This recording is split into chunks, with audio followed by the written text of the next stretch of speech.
Mainit guys. Pero hindi ako nagpayong. May payong naman.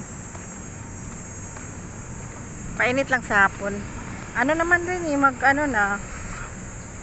5 o'clock na. Sobrang init guys. Oh, 5 o'clock. Ganyan ang init ng 5 o'clock. Tirik yung araw. Tirik-tirik yung araw. Sa sobrang init. Ako'y nagpidpid dito. Gilid-gilid. Yan.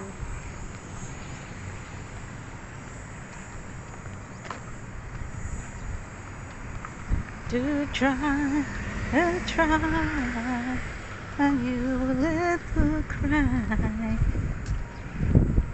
Uwian na.